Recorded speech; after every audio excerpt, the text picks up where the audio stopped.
고린도 후서는 고린도 교회 안에 있는 거짓 교사들의 잘못된 행위에 대해서 계속 이야기를 해왔습니다. 이제 사도 바울은 2절에 보면 내가 다시 가면 용서하지 아니하리라 라고 이야기를 하고 있는데, 자신들이 믿음이 있다고 하면서 진짜 그것이 믿음인지, 선을 행하고 있다고 하면서 그 선이 정말 하나님 앞에서 행하는 선인지, 자신들이 온전하다고 하는데 그 온전이 정말 자신들 앞에 온전한 것인지 자신을 시험해보고 확증하라고 이야기를 하고 있습니다. 우리가 신앙생활을 할 때 때로는 스스로 시험하면서 내 믿음이 진짜 믿음인지, 내가 하고 있는 행위가 진짜 하나님 앞에서 하나님의 영광을 돌리는 그런 행위인지, 그리고 내 스스로가 온전한지를 시험해 볼 필요가 있다는 것입니다.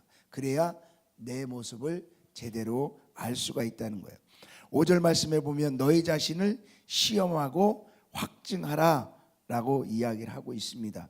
그러면서 하는 말이 5절에 뭐라고 얘기하고 있냐면 너희는 버림받은 자니라. 그렇지 않으면 버림받은 자라는 거예요. 여러분, 버림받았다고 하면 우리가 구원받은 것을 버림받는다는 이야기입니까? 그것이 아니라 버림받은 자니라 이 말은 성도로 인정을 받지 못한다는 거예요. 그러니까 성도는 성도의 온전한 모습이 있고 성도의 믿음의 모습이 있고 성도의 아름다운 삶의 행위가 있다라는 것입니다. 그래서 너희 자신을 시험해보고 확증해라. 그래서 온전한 하나님의 사람으로 당당하게 떳떳하게 그렇게 살아라. 약한 모습 같지만 약하지 않다는 거예요. 왜? 우리 안에는 강한 예수가 그리스도가 있기 때문에. 너희 믿음이 온전한지 한번 자신을 확증해 보아라. 내 안에 그리스도가 살고 있다면 그 믿음이 온전하게 나타날 수 있다라는 것입니다. 여러분, 그래서 자신을 확증하고 시험하고 확증하라라고 이야기를 해보고 있습니다. 사람은요, 다른 사람에 대해서는 정확하게 알아요. 상황을 정확하게 판단하고 이런 상황에서 이렇게 해야 된다고 압니다. 그런데 자신에 대해서 정확하게 알고 있느냐라고 물어보면 그렇지 못해요. 왜 그런지 아십니까? 사람은요, 자기중심적이기 때문에. 다른 사람에 대해서는 굉장한 잣대를 댑니다. 그러나 자기 자신에 대해서는 굉장히 관대한 것이 우리의 모습이기 때문에 자신이 얼마나 부족한지, 자신이 얼마나 연약한지를 제대로 알지를 못합니다. 평상시 살 때는 괜찮지만 갑자기 우리가 자 등산 갑시다. 그래서 등산 한번 간다고 생각해 보십시오. 평상시 사는데 문제가 없어요. 등산 한번 갔다 오면 아이고 허리 다리 뭐 다 쑤시는 거를. 왜요? 평상시에 나는 그냥 건강하고 이 정도면 괜찮다고 생각했는데 뭔가 도전하는 그런 것을 해보면 나의 건강의 상태가 나타나요. 그렇지 않습니까? 우리가 운동을 해도 마찬가지 아닙니까? 자기의 체력에 금방 파악이 되어지는 게 뭔가를 해보면 알아요. 평상시 그냥 살 땐 모르지만 약간 산을 올라간다든지 내가 정말 신기한 걸 뭔가를 해보면 나 진짜 운동하고 살아야 되는데 나 제대로 정말 건강관리 해야 되는데 이런 것들이 나타나요. 평상시 몰라요. 마찬가지로 영적으로도 똑같습니다. 내가 영적으로 괜찮을 것 같지요. 그런데 기도팀에 한번 딱 합류를 해봐요. 그러면 내가 기도가 이렇게 영적으로 딸리는구나. 그때 가서 알 수 있어요. 그냥 평상시 다 기도 안 하고 살 때는 몰라요. 그냥 예배 때 잠깐 기도하고 살 때는 몰라. 그러나 정말 영적으로 깊이 들어가는 기도를 하고 내가 영적으로 강한 그런 기도를 해보면 팀에 딱 들어가 보면 내가 진짜 기도가 부족하구나. 내가 기도가 부족하구나. 이런 걸 알 수 있거든요. 또 우리가 같이 신방을 갔는데 갑자기 거기 안에서 어느 성도가 귀신이 드러나요. 신방 같이 다닐 때는 할렐루야 가서 예배 드려주니까 좋고 또 같이 식사도 하니까 좋은데 귀신이 딱 드러나는 순간이 있어요. 그럼 갑자기 제일 먼저 내 마음에 두려움이 확 찾아와요. 이 귀신이 나한테 들어오는 거 아니야? 그래서 말은 안 하지만 같이 간 성도님이 속으로 막 떨어요. 우리가 평상시는 몰라요. 그냥 다닐 때 몰라. 그러나 어떤 상황이 되어지면 내 믿음이 진짜 이거밖에 안 되나? 이런 것이 탁 와닿을 때가 있습니다. 그래서요, 우리는요, 이 아침에 정말 오늘 5절 말씀처럼 자신을 시험해보고 확증받는 그런 은혜의 삶을 살기를 주의 이름으로 축원합니다. 여러분의 믿음은 어떻습니까? 믿음을 시험하라는 거예요. 5절은 믿음을 시험하라는 거예요. 여러분, 믿음이 든든히 세워져 있습니까? 우리가 믿음 생활하는데 믿음이 든든히 세워져 있어요? 믿음은 가장 중요한 겁니다. 우리가 믿음으로 구원함을 받고요, 영생을 얻고 살아갑니다. 그리고 믿음은요, 죽은 자도 살리고 귀신도 쫓아내고 병도 고치고 축복도 받고 영생도 얻고 범사가 잘 되게 하는 게 믿음이에요. 그래서 내 믿음대로 될지어다라고 성경은 계속 얘기하고 있습니다. 우리 믿음대로 된다는 거예요. 믿음의 모습대로 만들어진다는 거예요. 믿는 자에게는 능치 못한 일이 없다는 거예요. 그런데 그 믿음을 우리는 정말 갖고 있느냐? 믿음은 평상시에 나타나지 않습니다. 그러나 어려운 상황에 처했을 때 그 믿음이 반응을 하게 되어져요. 그때 내 믿음을 보게 되어지는 거예요. 여러분, 베드로는 주님이 정말 베드로에게 얘기합니다. 너는 모든 것을 다 버려두고 나를 쫓으라. 아니, 미리 뭐 몇 년 동안 준비시킨 것도 아니고 한순간에 고기 좀 잡게 하더니 너는 나를 쫓으라. 그게 쉽습니까? 쉽지 않아요. 근데 베드로는 그것을 행합니다.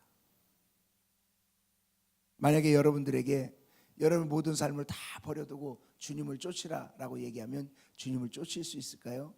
진짜 주님이 나타나셔서 말씀하실 때, 제가 얘기하는 게 아니라 주님이 진짜 나타나셔서 우리에게 이야기합니다. 내가 많은 주님의 영광께 성도 중에서 너를 택했는데 너는 모든 것을 다 버려두고 나를 쫓아. 그렇게 이야기할 때 여러분, 지금 있는 모든 것 다 버려두고 주님만을 쫓아서 갈 수 있습니까? 할렐루야. 진짜 우리 자신이 한번 시험해 봤으면 좋겠어요.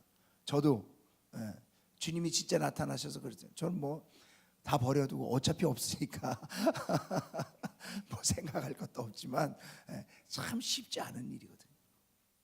주님이 진짜 나타나실 때 우리 믿음이라는 게 나는 믿음 있고요, 주님이 뭐하면 할렐루야 아멘 할 수 있습니다라고 하지만 진짜 주님이 이 시간 나타나셔서 우리에게 물어보면 과연 그렇게 할 수 있을까라는 것이죠.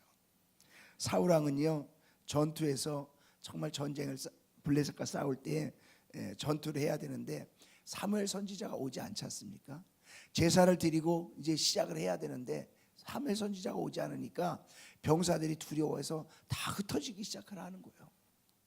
사기는 떨어지죠. 정말 전투에서 모여서 힘을 얻어도 할까 말까인데, 그러니까 어떻게 합니까? 자기가 제사를 드리는 거예요. 자기가 하지 않는 일 하는 거예요. 왜요? 일단 이 상황을 모면해야 되니까. 믿음이 있는 것 같고 하나님을 의지하는 것 같아서 모든 의식을 다 갖추고 전쟁에 나가려고 했는데 결국은 상황이 어려워지니까 자기가 하더라는 것이죠. 하나님은 끝까지 의지하지 못하더라는 거예요. 여러분, 그런 상황이 우리의 삶 가운데도 있을 수 있습니다.